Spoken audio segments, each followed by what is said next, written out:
আসসালামু আলাইকুম।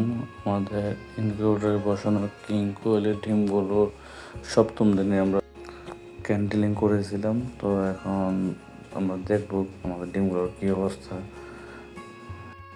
যদি আমরা ডিমের মধ্যে কোনো ব্লাড দেখতে পাই তাহলে বুঝতে পারি যে ডিমটা ফাটেল হয়েছে। যদি কোনো ব্লাড না আসে তাহলে সেই ডিমটা ফাটেল হয় না, তার মানে সেটা থেকে বাচ্চা বেরোবে না।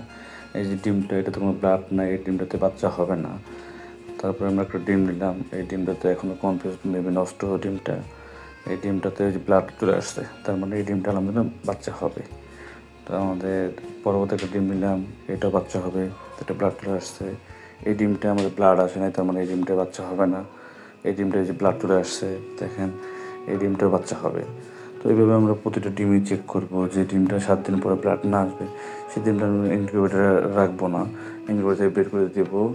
এবং আমরা বুঝতে পারবো যে আমাদের কতগুলো ডিম ফাটেল হয়েছে এবং কতগুলো ডিম ফাটেল হয়নি।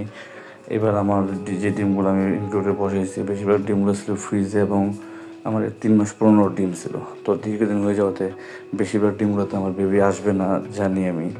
তো প্রথমবার আমি যেহেতু ইনকিউবেটর ডিমগুলো বসাইলাম এবং আমার 2টা কিং করে ডিম দিচ্ছে, 2টা ডিমই মানে 2টা পাখি নতুন ডিম পারতেছে। এই যে দেখেন, আমি স্পষ্ট করে বুঝে গেছি এই যে ডিমটা বেবি হবে, আর আগে যে ডিমটা ওখানে কোনো ব্লাড ছিল না, তার মানে ওই ডিমটাতে বেবি হবে না। তো যাই হোক, আমি পরবর্তীতে মার্কিং করে দিলাম। ডিমগুলো ঘোরাইতে আমার যেতে সমস্যা ছিল, বুঝতে পারা যাচ্ছিল না যে আমার ডিমগুলো মুভমেন্ট করা হয়েছে কি না। তাই এক পাশে একটা দাগ আর এক পাশে 2টা দাগ দিয়ে দিলাম। তো আমি যখন মুভমেন্ট করবো তখন ডিমগুলো উলটপালট করে দিতে আমাদের সুবিধা হবে।